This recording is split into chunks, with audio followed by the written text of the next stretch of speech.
If there was anything Nathan Stark hated, it was an Indian. God knew he'd killed his share of them, whenever and wherever he could, and this fine July morning would be no exception. From where he and his fellow scout and friend Cullen Jefferson hunkered down in the brush along the face of the embankment at their backs, Nathan eased the trigger of the Winchester repeater back gently, taking up the slack in it. The rifle was an old friend, carried through thick and thin for many a mile. He'd been tempted to buy a newer model, the 73, but in the end, he'd held on to the 1866 model he'd had for the past 8 years. He wasn't sorry. The repeater had stood him in good stead, and he trusted it. Cullen crouched beside him, their positioning as familiar as the breath they drew. Neither looked at the other. There was no need. Nearly 10 years of traveling and working together more often than not in their assignments with the U.S. Army had brought them as close-knit as brothers. Closer, in fact, than the kinship Nathan felt with his own flesh-and-blood brothers he'd been raised with.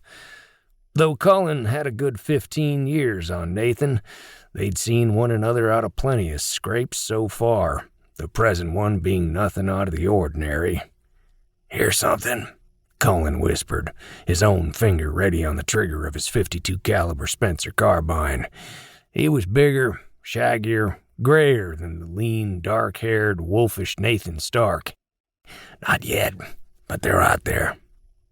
Coming up through the eastern part of Indian Territory on their way to their latest assignment at Fort Randall in the Dakota Territory, they detoured to Fort Smith.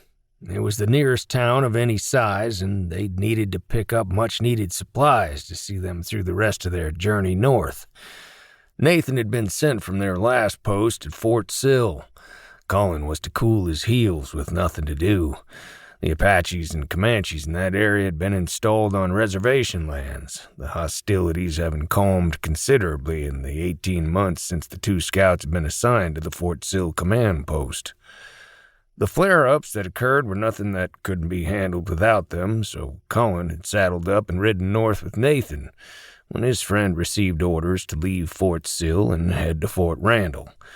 Cullen had told Colonel Bixby, "Guess my orders were delayed. Nate and me are partners. Command ought to know that by now."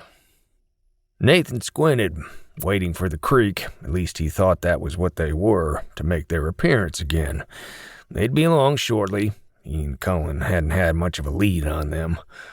They'd spotted at least 3 of them, and there was no doubt in Nathan's mind that when he and Cullen rode out of the canyon nestled in the Sandboy Mountains of East Central Indian Territory, there'd be at least 3 less Indians in the world, no matter what tribe they hailed from. "Come on, I know you red devils is out there," Cullen muttered under his breath. "Only 3, you think?" "More, something tells me.